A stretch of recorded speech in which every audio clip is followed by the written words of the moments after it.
$200,000 for one night, he said. I couldn't believe it. For a split second, I just stood there, frozen, clutching the towel around me like it was my only tether to reality. My stepdad, Richard, was a few feet away in the hallway, his gaze locking onto mine with a repulsive blend of arrogance and desperation. It felt like he'd rehearsed this twisted moment.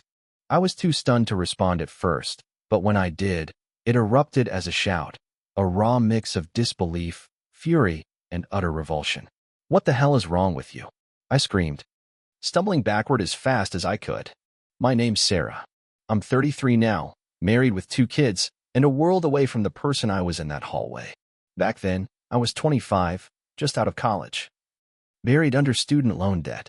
I worked as an assistant professor at a small community college, trying to carve out a future while barely making ends meet. My dad had moved abroad when I was a teenager and faded from our lives.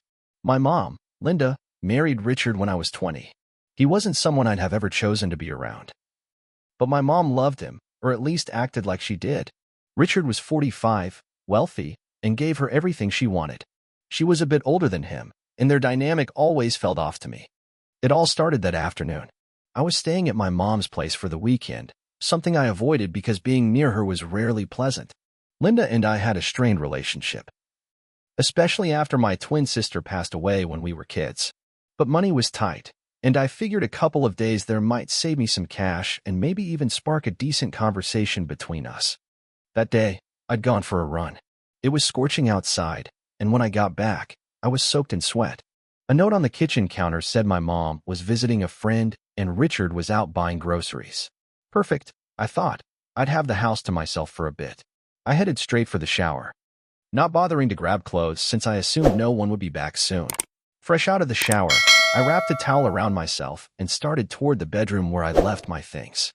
It didn't occur to me that anyone might have returned early. But as I rounded the corner, there he was, Richard, standing at the end of the hall. My stomach dropped. He wasn't supposed to be there. And the way he looked at me wasn't right.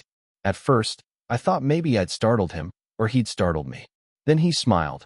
Not a warm, stepdad smile, but something sinister. Before I could say a word, he stepped closer, too close.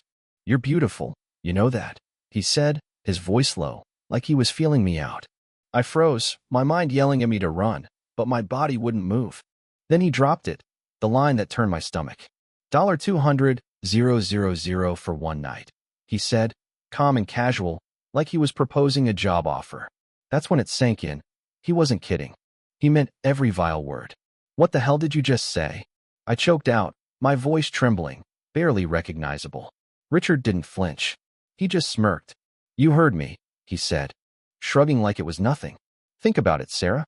200 grand. You could pay off your loans, start over. No one would have to know. That's when the rage hit, surging so fast my hands shook. Are you insane? I shouted, backing away. What kind of person do you think I am? He didn't even look ashamed. If anything, he seemed irritated, like I was overreacting. Calm down, he said. His tone still maddeningly steady. It's just an offer. You don't have to make it a big deal. A big deal? He was trying to buy me, and he had the nerve to tell me to relax. I couldn't stand to look at him anymore. I spun around, bolted to my room, slammed the door, and locked it. Leaning against the door, I tried to catch my breath, my heart hammering in my chest. I felt trapped, not just in that room, but in the whole situation. What was I supposed to do? I wanted to scream, cry, break something, but most of all, I wanted out. The worst part was realizing I had no one to turn to. My mom? She'd never believe me. She always found a way to make everything my fault. I sank to the floor, hugging my knees, trying to figure out my next move. Time crawled by, each minute dragging on forever. Through the walls, I heard the faint hum of the TV. Richard had settled into the living room like nothing happened. The nerve of it made me nauseous. Then I heard the front door open, and my mom's voice floated in, bright and carefree, like it was any other day. Relief hit me for a moment. She was home, but dread quickly followed. What could I even say? Would she care? My hands were sweaty as I unlocked the door and stepped into the hall. There she was, dropping her purse on the counter while Richard lounged on the couch, unbothered. My stomach twisted, but I forced myself to speak. Mom, I need to talk to you. Alone. She turned, her brow creasing slightly. "What's wrong?" she asked, sounding more annoyed than worried. My eyes flicked to Richard, who watched us like it was entertainment. "Can we talk in private?" I said, nodding toward the kitchen. She sighed but followed me. In the kitchen, I leaned against the counter, my hands shaking as I searched for words. "Mom," I started, my voice breaking. Richard said something to me, something awful. Her expression shifted, but not how I'd hoped. She looked irritated. "What are you talking about?" she snapped. I took a deep breath. "He offered me $200,000 to sleep with him." The words burned as they left my mouth. I expected shock, anger, anything, but instead, she laughed, a sharp, bitter sound. "Oh, for God's sake, Sarah. Don't be ridiculous." I stared at her, stunned. "I'm not lying," I said, my voice rising. "He said it in the hallway, not even an hour ago." But she was already shaking her head, her lips twisting into a sneer. "You're unbelievable," she said.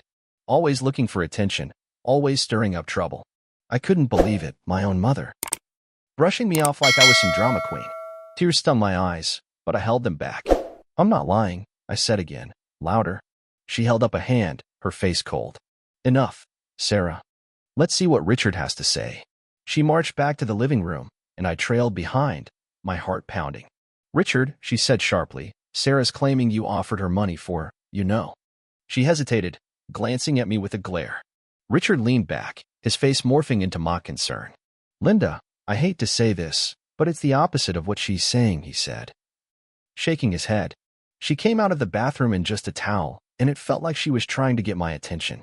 I didn't want to upset you, but she's twisting it all around now." My jaw dropped. "What?" I yelled, stepping forward. "That's not what happened, and you know it." But Richard stayed calm, raising his hands like he was the victim. "I swear, Linda, I was going to let it go to avoid trouble, but I can't let her make these accusations." I turned to my mom, desperate for her to see the truth, but her glare told me everything. She believed him. "Unbelievable," she muttered. "You come into my house and act like this. How dare you, Sarah?" Her words hit like a punch. "You're seriously taking his side?" I shouted, my voice cracking. "He's lying to your face." But she wasn't hearing me. She turned to Richard, resting a hand on his shoulder. "I'm so sorry you had to deal with this," she said, her voice soft with sympathy. That was it. I couldn't stay another second. I grabbed my bag, hands trembling. "Forget it," I said, my voice shaking. "Believe what you want, but I'm done." I headed for the door, tears blurring my vision. Behind me, her voice cut through, cold and biting. "I didn't expect much from you, Sarah, but I never thought you were a—" She didn't finish. I spun around, gripping the doorknob. "Don't you dare," I said, my voice low and furious. "Call me that, and we're done." She stood there, arms crossed, but said nothing. I stepped outside and slammed the door as hard as I could. Tears spilled as I ran to my car, threw my bag in, and climbed inside, gripping the steering wheel until my knuckles whitened. I drove aimlessly, the streets a haze through my tears. The anger and humiliation overwhelmed me. Finally, I pulled over, parked, and let it all out, sobs shaking my body as I clung to the wheel. After a while, I wiped my face, trying to breathe, but the pain wouldn't fade. I needed to talk to someone. My mom was a lost cause, and I didn't trust anyone who might turn this into gossip.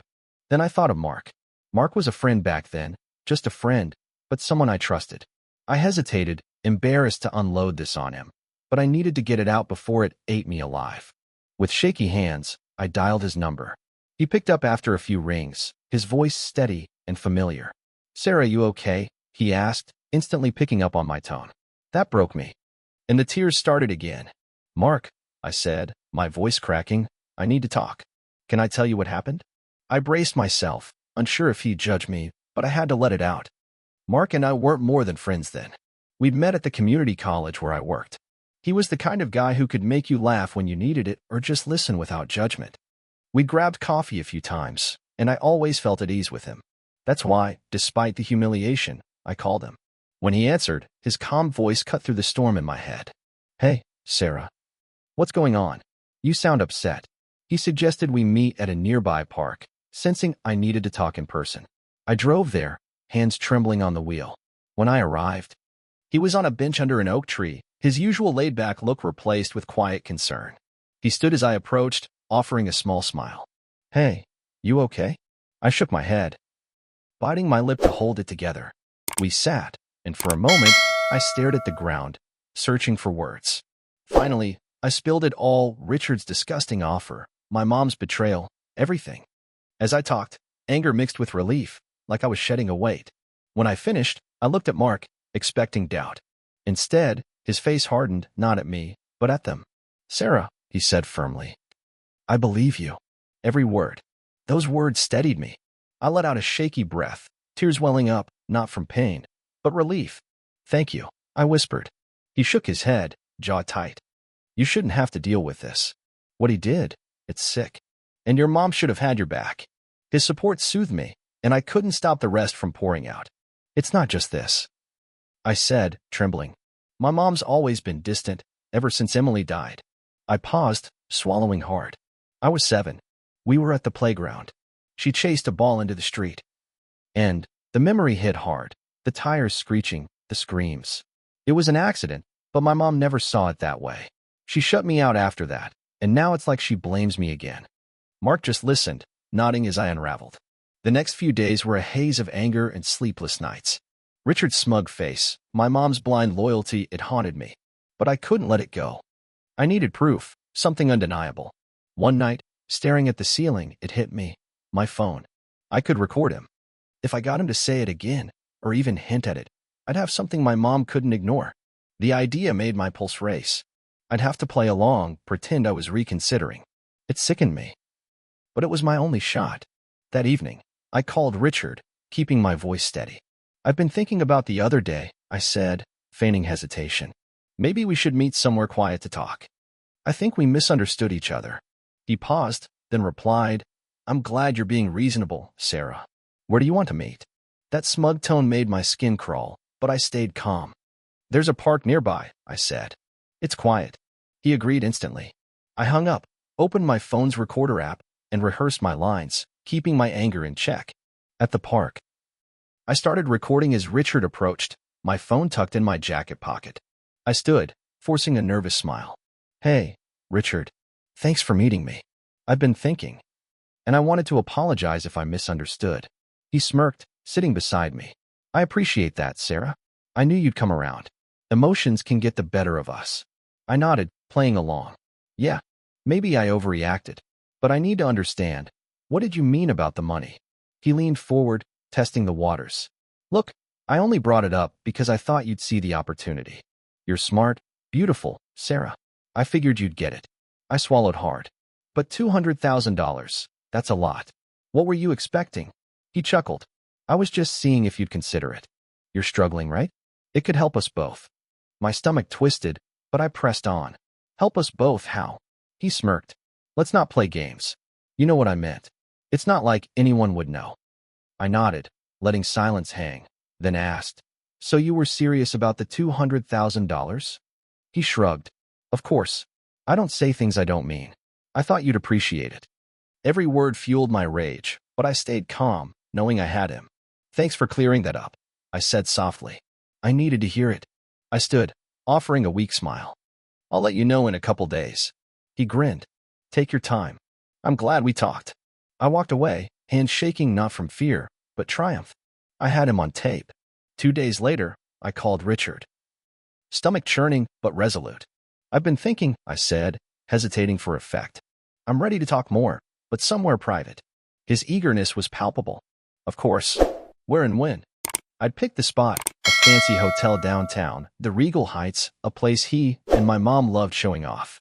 "The Regal Heights lobby, tonight at 8, I said. He agreed instantly. I hung up, nerves buzzing. Tonight, he'd think he'd won, but I'd be ready.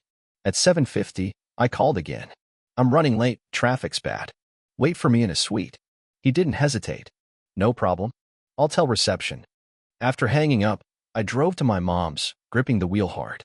When she answered the door, her face was sour. "What do you want?" she snapped. "You're coming with me," I said firmly. She protested, but I cut her off.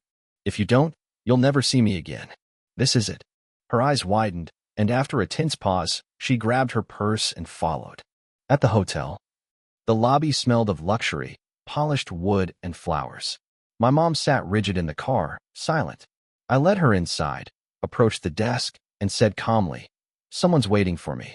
They left my name. The receptionist nodded, confirmed it, and handed me a keycard. Room 704, 7th floor. I turned to my mom. "Let's go." She followed without a word. In the elevator, tension hung. At the door, I took a deep breath, slid the card in, and pushed it open. Richard sat in an armchair, relaxed, until he saw my mom behind me. His smile vanished. "What's going on?" he demanded, standing. His voice sharp. I stepped inside, pulling out my phone. "Time to clear up that misunderstanding, Richard," I said coldly. "You remember our park talk, right?" His eyes darted between us. "Sarah, I don't know what you're talking about. You're making a mistake." I smiled faintly and hit play. His voice filled the room. Every damning word from the park, clear as day. My mom's face went white, her eyes wide as the recording played. When it ended, I turned to her. "That's the man you defended, Mom. The one you believed over me. Am I still the liar?" Richard stammered, red-faced. "Linda." She set me up. "You can't believe this." But my mom didn't look at him. She stared at me, whispering, "Is this real, Sarah?" Her voice broke. We didn't talk much on the drive home. But something had shifted. For the first time, I felt seen. A week later, she filed for divorce, and Richard was gone, for good. Slowly, we started rebuilding. She apologized, really apologized, for not believing me, for years of distance. It wasn't perfect, but it was a start. I wasn't just Emily's shadow anymore, I was her daughter. That night changed everything. It forced me to fight for myself in a way I never had. It was ugly and painful, but it gave me my voice back. My mom respects me now, and we found a way forward.